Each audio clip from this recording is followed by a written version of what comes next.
What a fantastic young fella he is. Curly hair,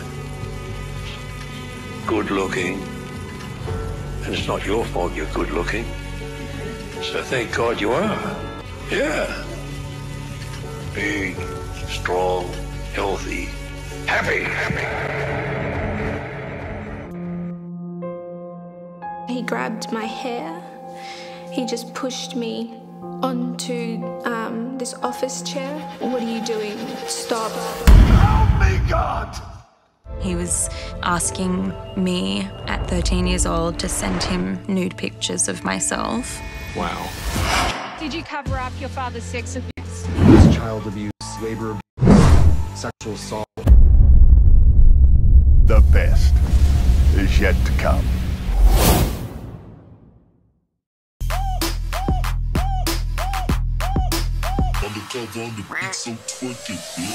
Bonjour, bonsoir tout le monde, je suis ravie de vous retrouver aujourd'hui pour la suite donc, de la trilogie à laquelle je n'ai pas donné de nom, j'avoue, peut-être les églises de la honte, quelque chose comme ça.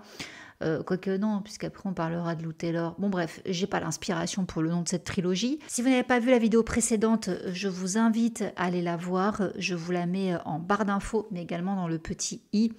Bien que cette vidéo puisse être vue indépendamment. Mais bon voilà, au passage, si vous voulez voir la première partie, c'était dimanche dernier. Donc aujourd'hui, on va parler de la méga church, la méga église Hillsong. Forcément, vous en avez entendu parler. Je vais vous raconter les scandales de cette grosse église qu'on peut retrouver à travers le monde, très fréquentée par le gratin hollywoodien.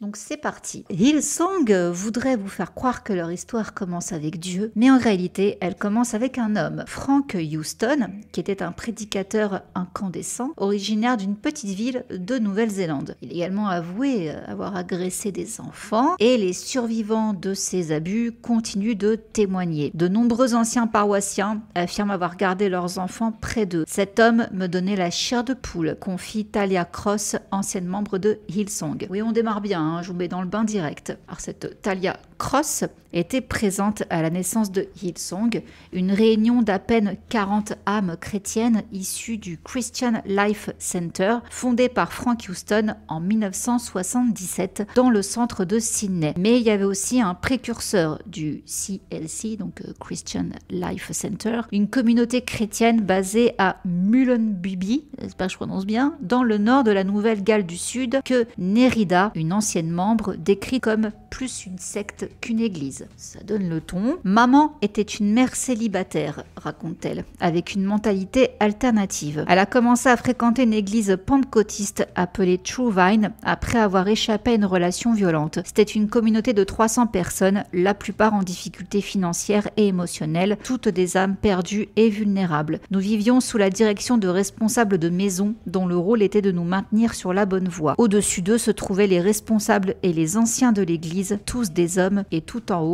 Frank Houston. Donc cette Nerida avait 11 ans lorsqu'elle et sa mère sont arrivées, et au début, True Vine lui a semblé un sanctuaire. Nous mangions ensemble, jouions avec les autres enfants, nagions dans le lac. Mais bientôt, ils nous ont fait parler en langue, prier pour le salut de nos âmes et la purification de nos péchés. Il y avait des coups infligés par les hommes aux femmes et des violences envers les enfants. True Vine était un village chrétien joyeux et accueillant, ajoute-t-elle. Hillsong s'est inspiré de ce modèle, accueillir des personnes en quête de guérison en prêchant l'amour de Dieu, mais une fois qu'ils ont pris le contrôle, le village est devenu un véritable étranglement. Donc cette Nerida n'a pas été surprise lorsque Brian Houston, le fils de Frank, a créé son propre Hills Christian Life Center en 1983 en déclarant « Frank avait toujours préparé son fils à devenir le prochain dirigeant ». Donc comme vous l'aurez compris, l'église fut fondée en août 83 sous le nom de Hills Christian Life Center par le pasteur Brian Houston, le fils de Frank, et l'église changea de nom en 99 pour Hillsong. Donc ce qui a commencé au début des années 80 avec 30 personnes réunies dans une salle d'école à Sydney en Australie est aujourd'hui un mouvement mondial avec 130 000 personnes participant au service hebdomadaire de l'église dans les centres-villes de 21 pays. L'un des premiers signes indiquant que l'église commençait à avoir une influence en dehors de Sydney fut lorsqu'une dirigeante de culte alors peu connu, Darlene Shetch,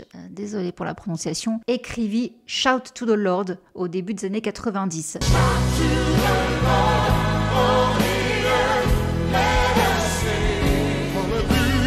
À cette époque, Hillsong possédait un troupeau immense dont beaucoup payaient généreusement pour être tondus par des bergers. Quiconque visite Hillsong se voit offrir un accès rapide aux grâces divines. Les chrétiens appellent cela la dîme, ça vous rappelle l'épisode précédent, une promesse de don de 10% de tous les revenus des fidèles. Ne pas payer la dîme revient à voler Dieu, du moins c'est ce que dit la croyance. Mais si vous donnez votre dîme bénévolement, disent-ils, Dieu vous récompense au centuple. 5 000 $ supplémentaires à Hillsong font de vous un bâtisseur du royaume redevable d'une récompense éternelle. Malgré les richesses de l'Église, Geoff, qui en fait partie, payait la dîme sur un salaire de 40 000 $, complété par le deuxième emploi de sa femme infirmière. J'ai dit à Brian, déclare cet homme, tu ne peux pas continuer à exploiter nos bénévoles de cette façon. Et il s'est mis en colère, me plantant son doigt dans la poitrine à plusieurs reprises jusqu'à en avoir mal. Il m'a répondu, dis-leur que s'ils n'aiment pas ça, il y a plein d'autres églises où aller. Ce n'est pas de l'évangile, c'est un berger qui dit « Oublie les brebis perdues, on en trouvera d'autres ». Dans le monde de Brian, tout le monde était remplaçable, moi y compris. Donc ce Geoff, il avait un rôle important dans cette église. En 89, Brian Houston s'envole pour les États-Unis afin de rencontrer des téléévangélistes prêchant l'évangile de la prospérité, une doctrine selon laquelle Jésus veut la santé et la richesse pour ses disciples les plus fidèles. Est-ce que ça vous rappelle pas quelqu'un, Lou Taylor? Et ce Geoff toujours l'a décrit comme une pyramide spirituelle. Il n'y a pas cru. La vraie foi, dit-il, c'est Dieu, une relation avec Jésus et l'Église comme représentation vivante de cette foi. Si ce n'est pas le cas, alors c'est un lieu avec un beau spectacle, une orientation spirituelle et un peu de charlatanisme. Donc pour sauver sa foi, ce Geoff a fui Hillsong en 95 et il déclare « Brian, mon ami le plus cher, m'a renié et le conseil de l'Église a essayé de me détruire. Aujourd'hui, Hillsong n'est plus une église, c'est un club. C'est tape à l'œil, puissant, égocentrique, manipulateur, c'est l'antithèse du christianisme. Donc l'Australie était tombée sous le charme des Houston, mais aucun Hillsong, nul impact de Hillsong New York, avec son pasteur rock'n'roll, Carl Lentz, qui arpentait les scènes tel un chanteur punk avec son jean déchiré, ses tatouages et son talent oratoire. Carl avait fréquenté le Hillsong College en Australie, où il s'était lié d'amitié avec Joel, le fils de Brian Houston, et grâce à un stage où il lavait sa voiture et récupérait son linge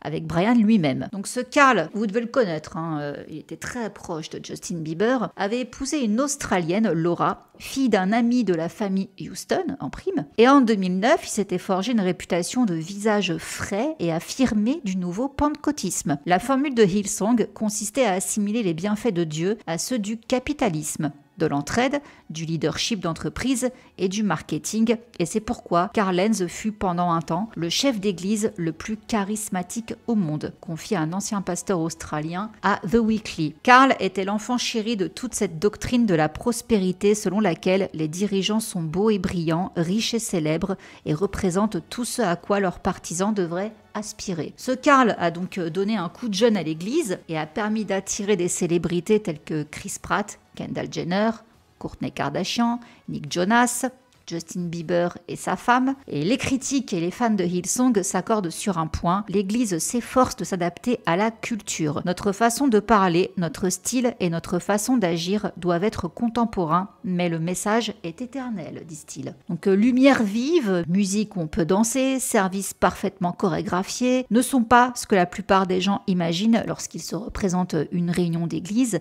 mais Hillsong n'a jamais eu peur de vivre l'église différemment. Et si certains chrétiens critiquent les méthodes de l'église, beaucoup de personnes extérieures à la foi se laissent séduire par Hillsong et rencontrent Dieu au passage. Oui, en fait, ils ont voulu dépoussiérer la messe du dimanche, on va dire ça comme ça, en faisant un show, tout simplement. Le style collectif des 10 membres sur scène se reflète dans celui du public. Jean moulant, t-shirt oversize et tatouage. Cette uniformité donne aux fans l'impression d'être moins une foule qu'une assemblée. Et on parle bien de fans. C'est pour ça que je vous dis, c'est limite devenu une marque, en fait, un branding. Premièrement, aucune vente d'alcool n'est effectuée dans la salle. Toute marque associée a été masquée. Deuxièmement, des bénévoles en gilet bleu parcourent lentement la salle de concert à la recherche de dons pour un groupe de chrétiens. Troisièmement, une immense reconstitution en image de synthèse de Jésus-Christ sur la croix est projetée au-dessus de la scène. Ce n'est pas juste un concert, c'est une église. Hillsong se définit comme une église chrétienne contemporaine dont la mission est d'établir le royaume de Dieu sur toute la terre. Cette mission se manifeste dans son ministère et son image de marque. Hillsong revendique 2 universités, une à Sydney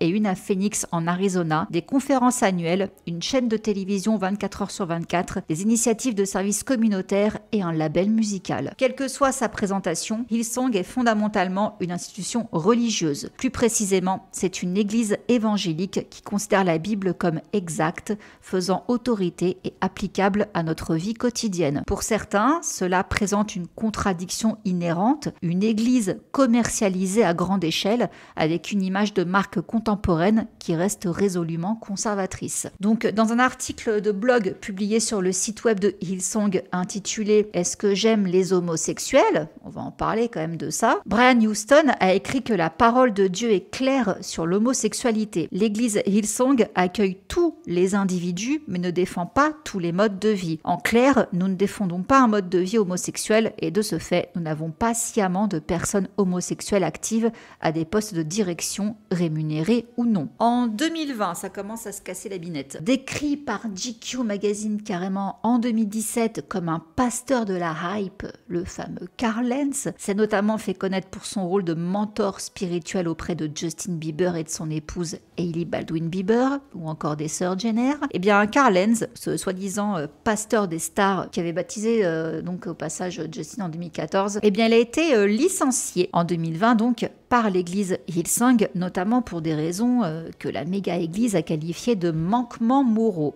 Que c'est drôle. Donc ce Carl s'est excusé d'avoir trompé sa femme et d'avoir laissé tomber ce qui comptait sur lui pour un leadership spirituel. Il a dit sur Instagram « C'est une fin difficile pour ce qui a été le chapitre le plus incroyable, le plus marquant et le plus spécial de nos vies. Lorsqu'on accepte la vocation de pasteur, on doit vivre de manière à honorer ce mandat. Lorsque cela n'est pas le cas, un changement doit être apporté et c'est ce qui a été fait dans ce cas précis pour garantir le respect de cette norme. Donc cette décision n'a pas été prise à la légère et a été prise dans l'intérêt de tous, y compris du pasteur Carl, déclare Brian Houston, donc le fondateur. Carl a admis avoir trompé sa femme Laura. Pour rappel, ils ont 2 filles ensemble et un fils. Au fil des ans, je n'ai pas suffisamment protégé mon âme, déclare-t-il, nourri mon esprit et cherché l'aide disponible. Quand on se remet d'un vide, on fait des choix qui ont des conséquences réelles et douloureuses. J'ai été infidèle dans mon mariage, la relation la plus importante de ma vie, et j'en suis tenu responsable. Cet échec est de ma faute et j'en assume l'entière responsabilité. Donc il a expliqué que lui et sa femme entamaient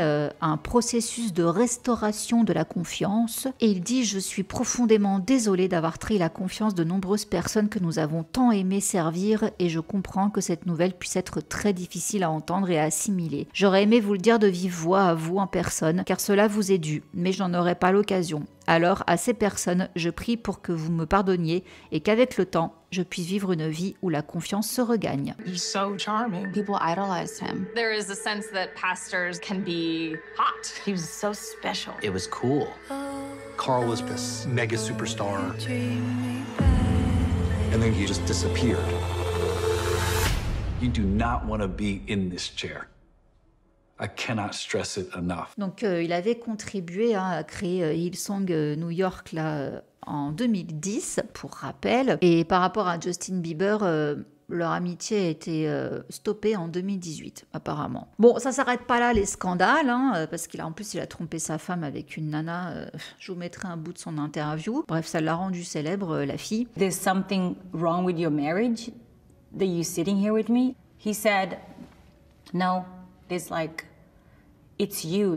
Kareem says she tried to break the relationship off several times, but that Lentz kept coming back to her until late October when she says his wife Laura found out about their alleged affair. 2021, donc l'année suivante, le fondateur du mouvement mondial Hillsong Church, Brian, a été inculpé de recel d'agression S sur mineurs. La police accusera devant le tribunal que cet homme connaissait des informations relatives à l'abus S d'un jeune homme dans les années 70 et ne les a pas portées à la connaissance de la police. Brian Houston a suggéré que les accusations portaient sur des allégations selon lesquelles son père, Frank Houston, pasteur, aurait abusé d'un garçon pendant plusieurs années dans les années 70. Ces accusations me choquent compte tenu de la transparence dont j'ai toujours fait preuve sur cette affaire, déclare-t-il. Je clame mon innocence avec véhémence et je défendrai ces accusations. Je suis ravi de pouvoir rétablir la vérité. At that stage, you certainly knew that very serious allegations had been made against your father. Yes, I did. And that the allegations were likely to be criminal conduct of one sort or another. Yes, I did. I didn't have any doubt that it was criminal conduct. Une enquête gouvernementale sur les réponses institutionnelles aux allégations d'abus S sur mineurs a révélé en 2015 que Brian n'avait pas dit à la police que son père était un agresseur. L'enquête a révélé que Brian avait eu connaissance des allégations contre son père en 1999 et l'avait laissé se retirer discrètement plutôt que de le dénoncer à la police. Son père a avoué les abus avant de mourir en 2004 à l'âge de 82 ans. So is that Frank? That's Frank Houston. Is that how you remember him?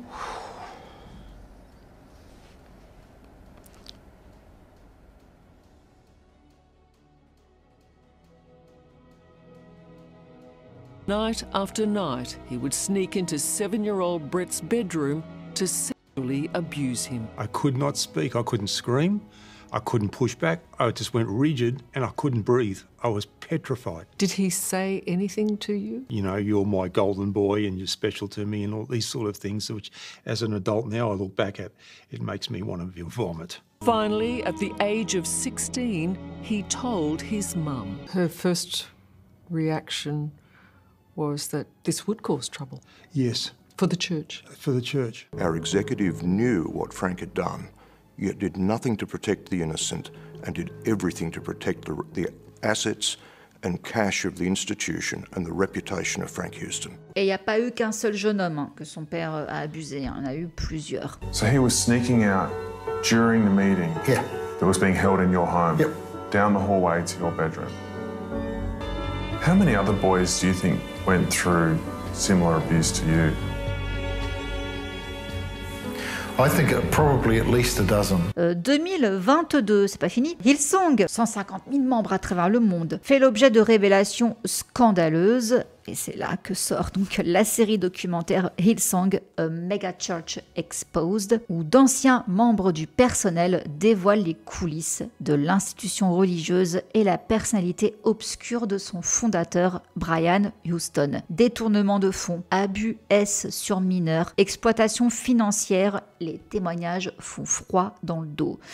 Alors là, autant vous dire que Brian, il a démissionné de son poste le 23 mars, un jour avant la sortie du documentaire. Il était visé par des plaintes pour comportement inapproprié envers 2 femmes. Est-ce qu'on peut dire tel père, tel fils? Un petit peu. La première accusation, remontant à 10 ans, implique des messages déplacés à un membre du personnel. La seconde plainte, reçue en 2019, accuse Brian, marié, pasteur, d'avoir passé du temps dans une chambre d'hôtel avec une femme. He was asking me at 13 years old to send him nude pictures of myself. I think that he wanted to have some kind of sexual relationship with me. It felt very much like that. Yeah. Selon Jacqueline Hayes, une ancienne bénévole de l'église, Carl Lenz tient un discours inquiétant. L'homme parlait sans cesse de pureté sexuelle et prenait des règles rigoristes. Ne pas s'embrasser pendant la première année de la relation et ne jamais avoir de relation S avant le mariage. Mais dans les coulisses, il ne pratiquait pas ce qu'il prêchait. Un ancien membre du personnel qui apparaît dans le documentaire de manière anonyme témoigne « J'avais une amie qui couchait avec Carl alors qu'il était marié. Le comportement de Carl n'était pas isolé dans l'organisation. Anna Crenshaw, la fille d'un prédicateur qui étudiait au Hillsong College en 2016, affirme avoir été agressée intimement par un membre du personnel. Elle a signalé l'incident à la direction de l'église en décembre 2018, mais elle a rapidement compris qu'il n'était pas de son côté. Brian Houston, qui n'est pas interviewé dans le documentaire, a plaidé non coupable d'avoir dissimulé les abus S de son père, mais d'anciens étudiants du Hillsong College, la version école de la méga église, affirment que les dissimulations simulation faisait partie intégrante de la culture de Hillsong. Se profile également une surveillance accrue concernant une longue liste d'allégations publiques contre Hillsong pour de multiples fautes, à savoir des fidèles calomniés et exilés pour des motifs raciaux et LGBT. Des bénévoles d'église affirmant dans l'émission Spotlight avoir été agressés intimement dans les locaux de Hillsong. One night in 2018, when Catherine was a volunteer at Hillsong, she stayed back late with the male worshipper to help pack up after a Bible study class. What happened next has left her traumatized ever since. She claims she was raped by a fellow Hillsong member. Et les allégations de Vanity Fair concernant une mauvaise gestion flagrante de plus de 100 millions de dollars de revenus annuels. Non seulement ça pue l'abus, mais ça pue la fraude. Cette série en 4 parties révèle que d'innombrables jeunes adultes passaient jusqu'à 60 heures par semaine à travailler bénévolement pour l'église Hillsong. Nombre d'entre eux vivaient à New York et peinaient à payer leur loyer, une situation qui, selon les personnes interrogées, a suscité un manque de compassion déconcertant et encore moins d'aide de la part des dirigeants de Hillsong. Tiffany Perez, une jeune diplômée de Hillsong College, a confié « Je voulais être pasteur, mais le plus proche que j'ai pu faire était d'être la nounou d'un pasteur. » Et sachez que l'un des principaux cabinets d'avocats australiens a examiné le Hillsong College, véritable lieu de formation des futurs pasteurs de l'église, et a constaté des cas de racisme et de sexisme, ainsi qu'un favoritisme envers les étudiants aisés et ceux proches des familles Hillsong. L'enquête confidentielle a été mise au jour par Cricket et dresse un tableau résolument anti-chrétien de la vie des étudiants de l'université, étudiants qui payent, dont beaucoup viennent de l'étranger. Le modèle économique de Hillsong repose largement sur la main-d'œuvre bénévole. Quelques 5790 bénévoles assurent le fonctionnement de diverses entreprises et activités telles que des conférences et des services. Ces productions musicales qui confèrent le dynamisme caractéristique des rassemblements Hillsong sont presque entièrement gérés par des bénévoles avec plus de 1800 travailleurs bénévoles. Ils en veulent toujours plus, a confié un ancien. On vous vend comme si vous accomplissiez l'œuvre du Seigneur. Tant de gens ont des difficultés. Ils vous disent que si c'est trop facile, vous ne faites pas vraiment l'œuvre de Dieu, car vous devez travailler dur pour éloigner le diable. Ils utilisent un langage christianisé comme moyen d'endoctrinement. Cela s'incruste dans votre esprit. Les étudiants paient des frais de scolarité d'environ 5000 $ par an pour un total de 8,8 millions de dollars en 2020. Ils financent également leur hébergement pour un total de 2,6 millions de dollars en 2020. En plus de cela et de leur bénévolat obligatoire, ils doivent également verser une dîme de 10% sur leurs revenus, alors que ce sont des étudiants. Du coup, quand Brian et sa femme Bobby ont décidé de faire un espèce de vide-grenier, ils ont vendu des vêtements de créateurs provenant de leur domaine fermé de 3647 mètres carrés, d'une valeur de 4 millions de dollars et demi. Donc Brian, il vend ses vêtements de créateur dans un vide-grenier parce que c'est pas bon pour lui depuis qu'il est plus le fondateur, depuis qu'il est parti. Et en mars 2023, 10 des 16 paroissiens américains de Hillsong avaient fermé et son épicentre américain, la paroisse new-yorkaise de Carlands, était passé de 8000 à 10 000 fidèles hebdomadaires à seulement 500. Ça se casse la binette. Ont également disparu les célébrités fanatiques de l'église, donc Justin Bieber, Selena Gomez, Kevin Durant, Chris Pratt, Kendall et Kylie, l'ancien premier ministre australien Scott Morrison, qui avait un jour qualifié Brian de mentor spirituel. Le château de Hillsong s'effondre donc de l'intérieur. Début 2023, 153 employés de Hillsong Australie ont accepté des départs volontaires. En mars 2023, le député tasmanien Andrew Wilkie a pris la parole au Parlement fédéral. Il a accusé l'église Hillsong de dépenses qui feraient honte à une Kardashian, ça m'a fait rire, et d'infractions à de nombreuses lois australiennes et internationales relatives à la fraude, au blanchiment d'argent et à l'évasion fiscale. La surprise a été grande. Ces accusations ont rejoint une liste croissante d'allégations plus sordides dans le scandale grandissant de l'église Hillsong. Alors le moins qu'on puisse dire, c'est que ce député Wilkie, il était en forme. Il a pas rigolé. Et selon lui, l'église Hillsong perçoit en Australie des revenus supérieurs supérieur de 80 millions de dollars à ce qu'elle déclare publiquement. Donc Wilkie affirme que les documents financiers fournis par un lanceur d'alerte montrent que des centaines de milliers de dollars ont été dépensés en billets d'avion en première classe et en classe affaires pour le fondateur de l'église, Brian Houston et sa femme, ainsi que pour l'actuel dirigeant Phil Dooley et sa famille. Il ajoute que l'argent de l'église a servi à verser plus d'1 million de dollars par an de droits d'auteur aux musiciens de Hillsong, dont le fils de Brian Houston, et que Hillsong a accordé un prêt de 15,7 millions de dollars à sa société de gestion de salles de spectacle, prêt qui, selon lui, a servi à l'acquisition du Festival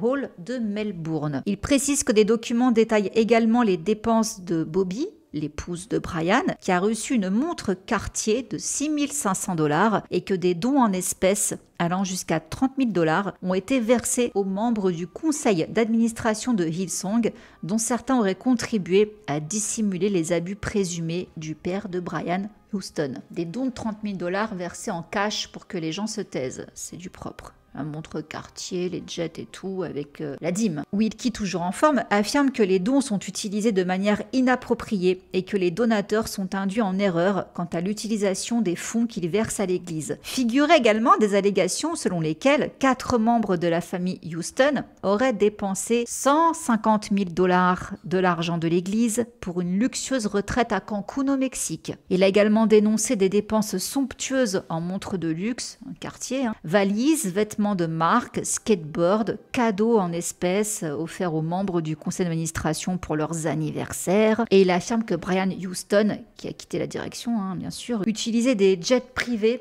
comme un Uber et qu'il avait effectué des voyages coûtant respectivement 55 000 dollars, 52 000, 30 000, 22 000, 20 000 dollars sur une période de 3 mois.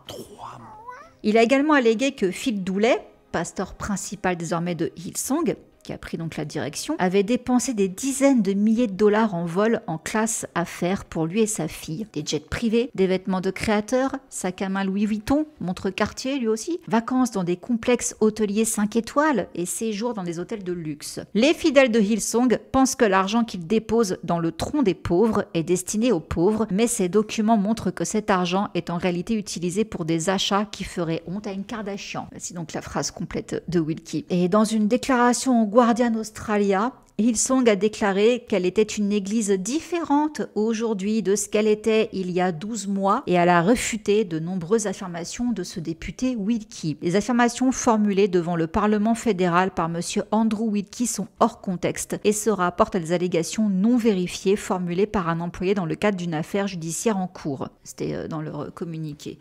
Ouais, sauf que non les gars. Il y a d'anciens bénévoles qui ont même dit que, bénévolement, ils récuraient les toilettes des pasteurs. Ils gardaient leurs enfants pendant qu'ils allaient faire la fête à droite, à gauche. Et ils faisaient passer en note de frais, si je peux dire. Je sais pas si ça se dit note de frais pour une église. Je sais que ça se dit pour une entreprise, mais pas. En tout cas, il y avait ça. Si je retrouve l'interview que j'ai vue, je vous la glisserai. Mais en gros, ils bouffaient tous ensemble dans des super restos hyper chicos. Et si jamais il y en avait un qui évoquait Dieu ou l'église, hop là, ça y est, ça pouvait passer comme dîner ou déjeuner d'affaires parce qu'on avait parlé de Dieu. Voilà. Donc, juste par exemple, je te dis, au fait, t'as prié aujourd'hui? Ouais, cool. Bon, sinon, on se fait un match de basket quand? Voilà, juste le fait d'avoir dit ça... Il s'en servait comme prétexte pour faire genre on a eu un déjeuner en rapport à Hillsong. Non mais si c'est vraiment pas prendre les gens pour des cons. Mais en fait si vous voulez ce qui m'affole là-dedans c'est les sommes astronomiques. Bon naturellement les abus avant tout. Les abus bien sûr.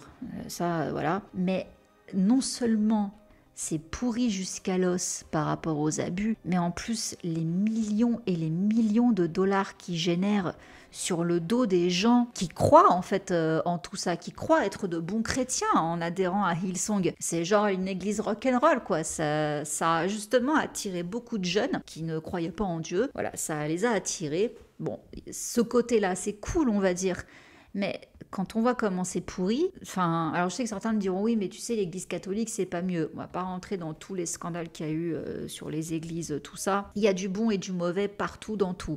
J'ai vu qu'il y avait d'ailleurs certaines églises Hillsong qui veulent se détacher de la maison mère Hillsong, parce qu'ils ne veulent plus justement être attachés à tous ces scandales. Eux, ils veulent faire leur délire de leur côté, continuer leurs petits trucs sans être éclaboussés par les scandales. Donc en fait, ça devient une franchise, quoi, finalement, Hillsong. Donc ils veulent devenir indépendants.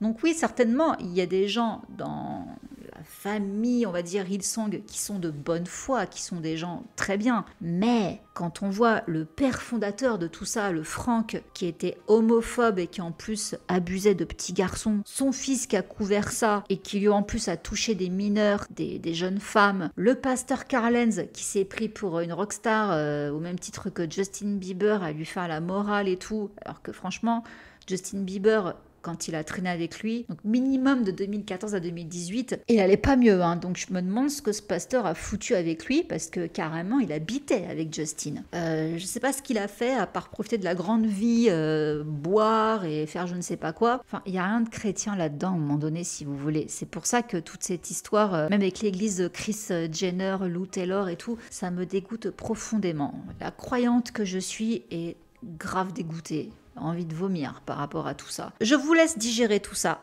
Je vous fais plein de gros bisous. N'hésitez pas à liker et à booster la vidéo si elle vous a plu. Je vous embrasse encore et je vous dis à très vite. Mouah. Bisous, ciao.